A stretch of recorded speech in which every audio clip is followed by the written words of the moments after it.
In many ways, I do feel right at home. I've always had a soft spot for teachers because I actually come from a long line of educators. Both of my grandparents on my mother's side were teachers, as was one of my great aunts. They taught in one-room schoolhouses on the prairies, and they also inspired my mother to pursue a degree in education. And when I think about it, if it wasn't for that, I wouldn't actually be here because she ended up meeting my dad at university. So I have a lot to thank publicly funded education for. In speaking to a crowd of educators, I also can't help but think back to my own school days and how I came, in fact, to be standing at this podium here today. It's actually quite easy for me to trace the line between those days and who I am now. I had a really excellent education, both inside and outside the classroom, and along the way I had a number of very inspirational teachers, and the lessons that they taught me are ones that I can still call on every day. I was actually a relatively shy and very frequently a tongue-tied kind of kid, and I was lucky enough to have teachers who convinced me to get outside of my comfort zone. And as a result, I ended up being class valedictorian in my high school in Calgary, which was one of the largest ones, and ended up at 17 speaking to a crowd of a couple of thousand people, which was definitely beyond my comfort zone at the time, but it was a situation that as life went on, I found myself in more and more. In high school, I also learned something else that has certainly stayed with me, and that was, again, I wasn't one of those kids who knew all along exactly what I was going to do. In fact, it wasn't until I was into my second year of university that I kind of landed on economics as a major, but I had a number of teachers who said not to sweat that uncertainty and that I should just pursue what interested me, and the rest would eventually follow. And those were very wise words that I used in my university days as well as in my subsequent career. I had certainly learned that you can do interesting work at the same time that you can do important work, and it was that realization, the youthful aspirations of wanting to make the world a better place, that actually ended up leading me into the Ontario Public Service and now to the Ontario Power Authority.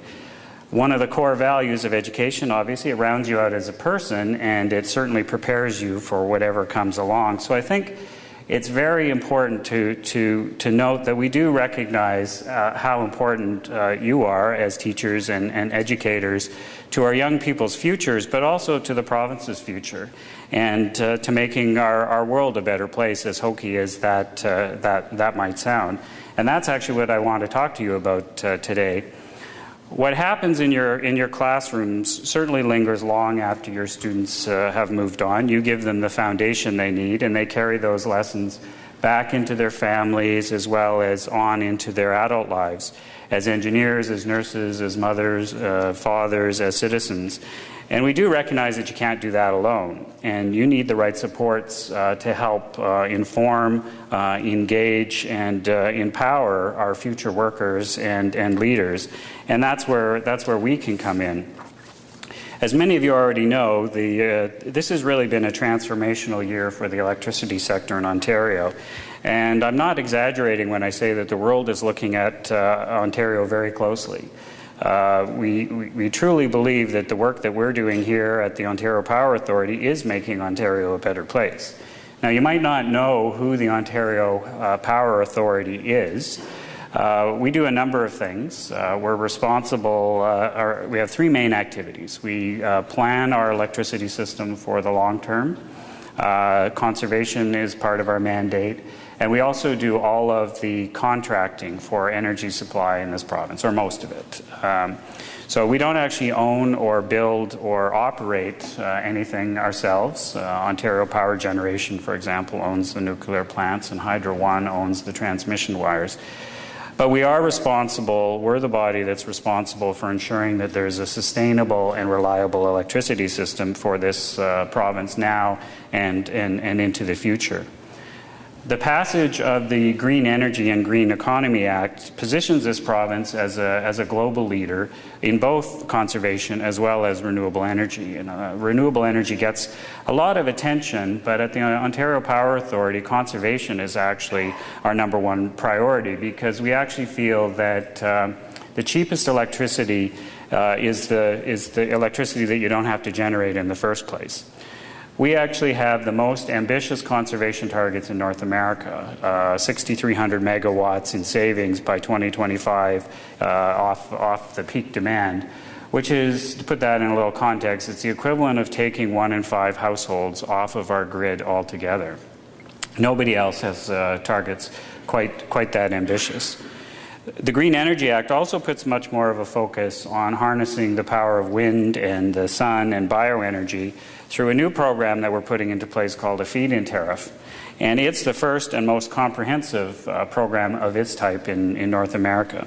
And it's the vehicle for building our supply of green energy here in Ontario. We had a look at the European experience and came up with our own Made in Ontario version of that.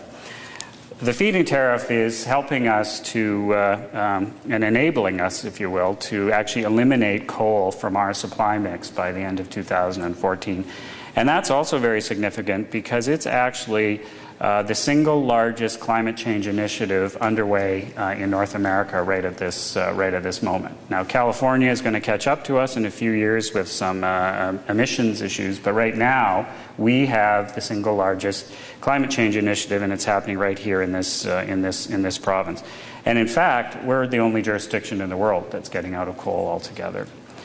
So you put those together, ambitious conservation, greening our electricity supply by pushing for renewables, getting out of coal, and Ontario has a really good story to tell. You know, lots of people at Copenhagen and some of the climate change discussions, Canada was portrayed in a less than flattering light.